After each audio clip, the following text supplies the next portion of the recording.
Assalamualaikum warahmatullahi wabarakatuh. Jumpa lagi di Jendela Info Jurnal PKSPD dengan tajuk Dr. Randa Haja Iin Indrayati MSI Kepala Bapeda Litbang melanggar undang-undang menjadi Dewas RSUD Indramayu. Celah regulasi bisa dimainkan. Itulah yang akan menjadi pembicaraan kita pada pertemuan kali ini. Iin Indrayati yang sekarang menduduki Kepala Bapeda Litbang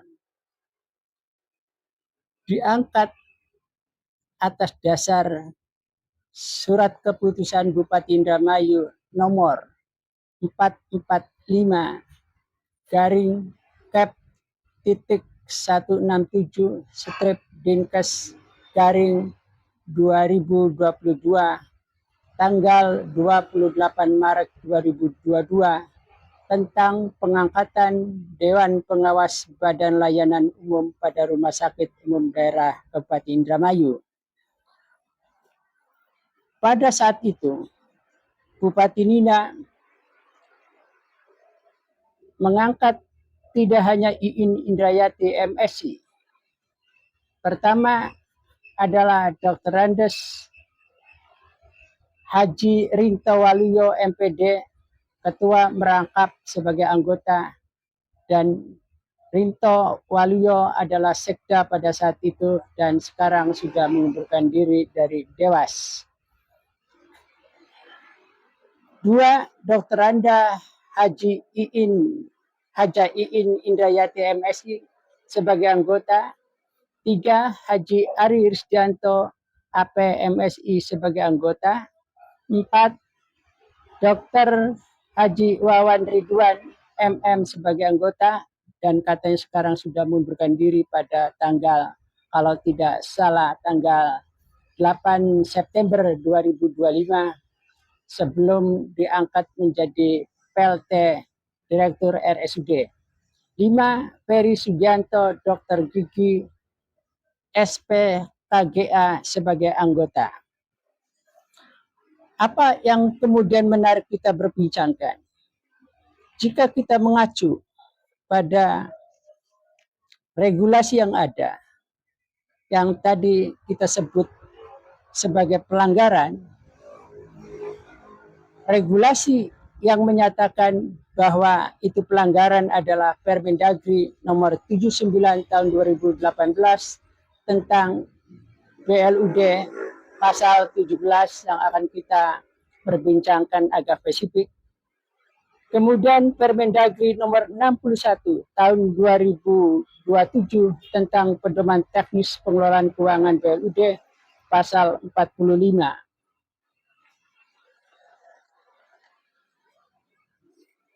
Pertanyaan berikutnya adalah,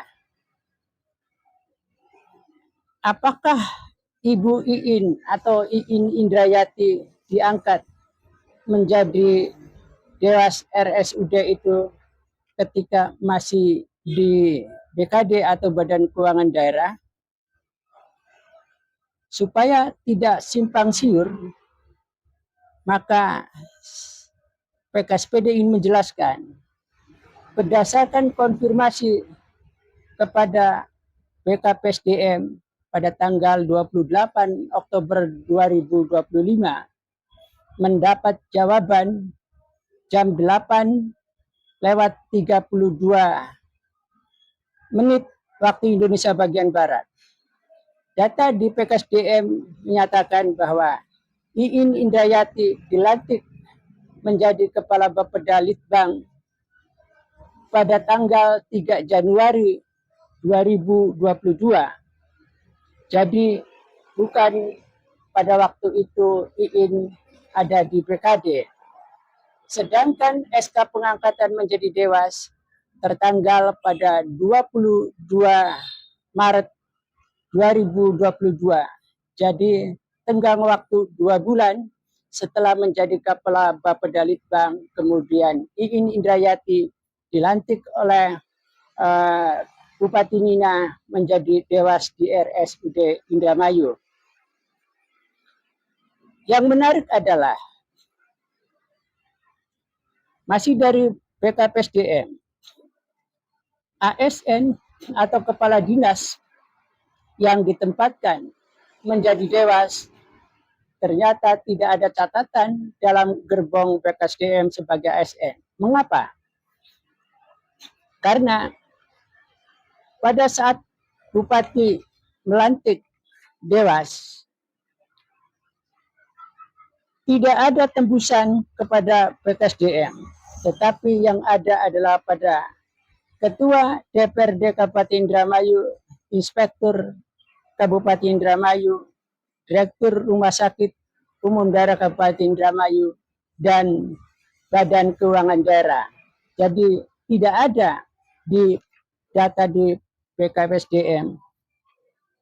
Kemudian Kepala BKSDM menyatakan bahwa tupoksi BKPSDM tidak menyentuh ranah BLUD karena itu mempunyai otonomi sendiri atau mempunyai otoritas sendiri. Jadi tidak mencampuri urusan BLUD atau dalam hal ini rumah sakit. Tetapi yang menarik, Inspektur Inspektorat Ari Risdianto pada Rabu 29 Oktober 2025 mengirim penjelasan atau semacam untuk tidak dikatakan bantahan pada jam 8:40 waktu Indonesia Barat menyodorkan argumentasi Permendagri 79 tahun 2018 pasal 17 yang tadi sudah disebutkan bahwa ada tafsir atau perubahan di mana ini menjadi tafsir daripada inspektur inspektorat. Tetapi saya ingin katakan bahwa ini bukan debatable atau multitafsir, tetapi memaknai berbeda yang patut diindikasikan ada kepentingan. Maka ini sekaligus saya membicarakan celah dari regulasi yang bisa dimainkan. Argumentasi inspektur inspektorat mengatakan pasal 17 ayat 1 di mana disebutkan 2 orang jabatan tinggi pratama atau jabatan administrator pada SKPD yang membidangi pembinaan BLUD. Itulah yang dijadikan argumen bahwa baik Ari maupun Ermas Yanto maupun Iin Indrayati tidak melanggar atau dimaknai tidak melanggar regulasi. Mari kita coba dengan logika dan akal waras, dengan segala kejujuran, kita tidak ingin menjungkir balikan pemaknaan. Publik dan pemirsa bisa kemudian merunut apa yang dimaksud dalam kaidah tata kelola pemerintahan, dalam kaidah undang-undang ASN atau aparatur sipil negara. Apa yang dimaksud jabatan tinggi pratama atau jabatan administrator? Kita ketahui bahwa jabatan administrator adalah jenjang yang punya tanggung jawab pada SKPD. Maka kemudian juga atas dasar itulah kemudian dikategorikan beberapa jenjang, ada jabatan tinggi pratama dan lainnya. Jadi apakah bisa ditafsirkan bahwa karena memegang jabatan administrator kemudian boleh menjadi dewan pengawas di BLUD? Tentu tidak bisa. Logika dasar yang kita bisa sodorkan sebagai premis atau sebagai argumentasi akademik sederhana saja. Misalnya tupoksi inspektorat adalah sebagai pengawas internal yang memeriksa semua SKPD termasuk BLUD karena menggunakan APBD. Lantas bagaimana jika orang inspektorat atau irban ada di BLUD sebagai pengawas? Apakah logika dan akal waras kita bisa membenarkan atau bisa melakukan pembenaran bahwa dirinya harus diperiksa oleh dirinya dan harus diawasi oleh dirinya?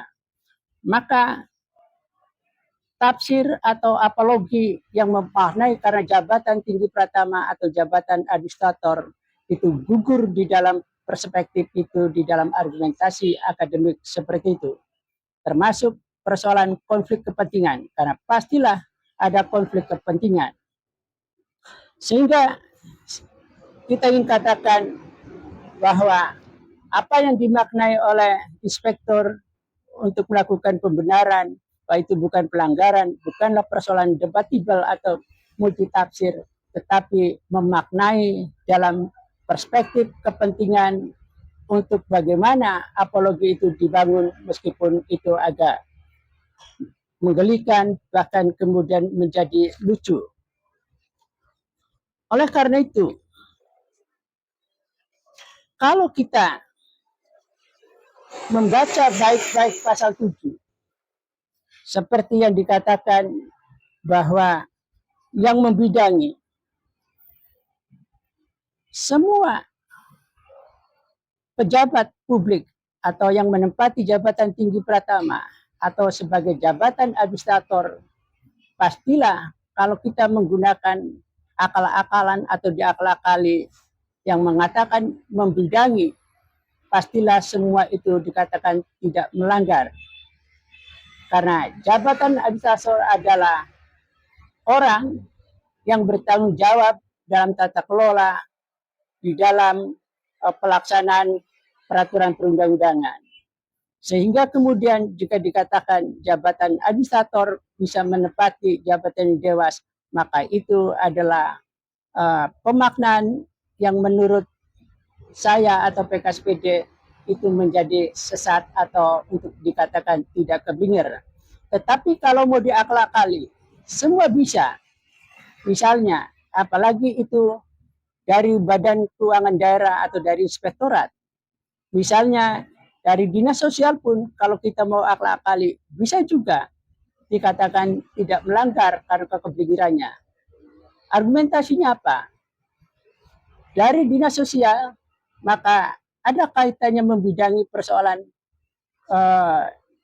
dalam hal kesosialan yang berada di kegiatan rumah sakit. Dari dinas tenaga kerja pun, Disnaker bisa juga kalau mau diakal-akali, karena di rumah sakit ada persoalan ketenaga kerjaan. Begitu juga dari bagian-bagian lainnya yang kalau mau kita akal-akali, maka bisa saja itu kemudian dikatakan tidak melanggar. Itulah celah dari regulasi yang bisa dimainkan untuk kepentingan politik, kepentingan koalisme, kepentingan lain-lain, bukan kepentingan tata kelola yang baik, bukan kepentingan meritokrasi, dan bukan kepentingan bagaimana melakukan pembenahan. Yang menarik adalah baik di masa Bupati Dina maupun di masa Bupati sekarang Luki Hakim. Luki Hakim juga menerbitkan surat pemberhentian terhadap Ari Risdianto. Tebusannya juga tidak ada di BKD. Yang ada adalah Menteri Dalam Negeri Republik Indonesia, Ketua DPR Kabupaten Indramayu, Inspektur Inspektorat, dan Direksi Perumda Tirta Dharma Ayu Kabupaten Indramayu. Waktu itu Ari yang menjabat sebagai inspektur telah mengundurkan diri, kemudian diterbitkan surat pemberhentian oleh Bupati Luki pada tanggal 29 September 2025.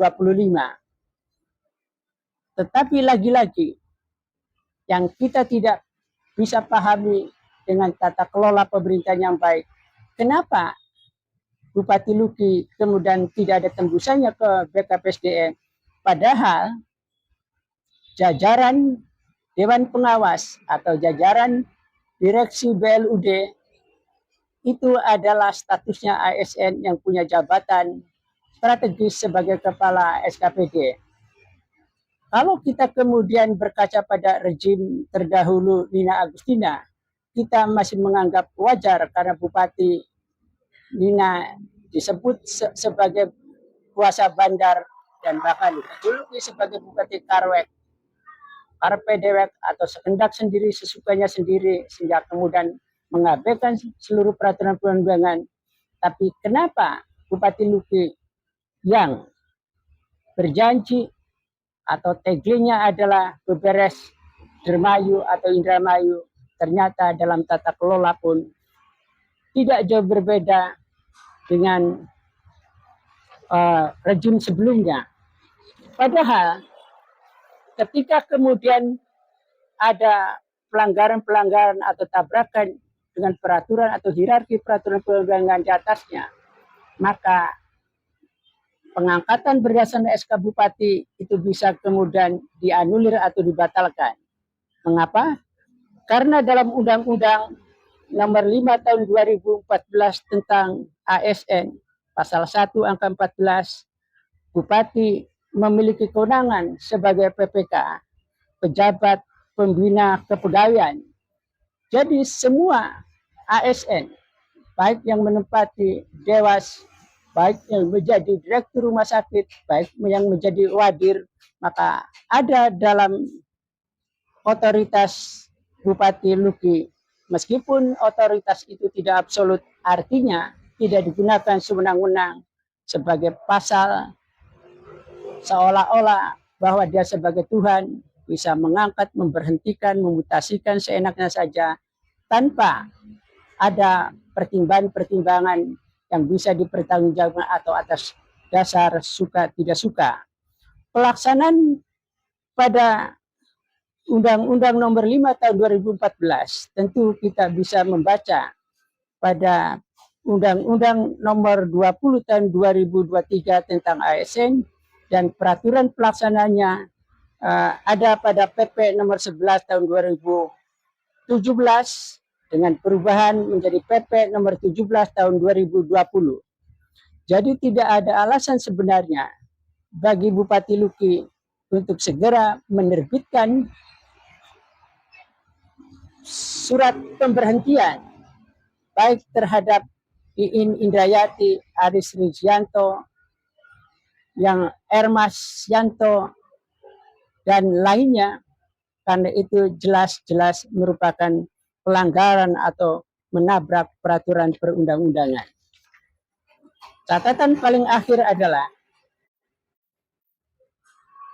Bupati Luki hendaknya juga membaca peraturan perundang-undangan sehingga kemudian tidak memberikan respon atau menjawab ketika tembusannya kepada Bupati pada tanggal 28 Oktober 2025 tentang Direktur RSUD Mis Krangkeng yang dikonfirmasi apakah benar Sri Hindrayani kemudian menjadi dewas, dan dari tanggal 27 sampai tanggal 1 Oktober ini tidak memberikan jawaban sama sekali. Kemudian Bupati merespon bahwa apakah itu melanggar peraturan perundang-undangan. Padahal Bupati harusnya bisa membaca atau belajar ulang atau kemudian membuka kembali peraturan perundang-undangan. Apalagi Bupati telah memiliki staf ahli yang harus difungsikan. Bagaimana kemudian tata kelola pemerintahan dalam pemerintahnya bisa berjalan dengan baik dan benar.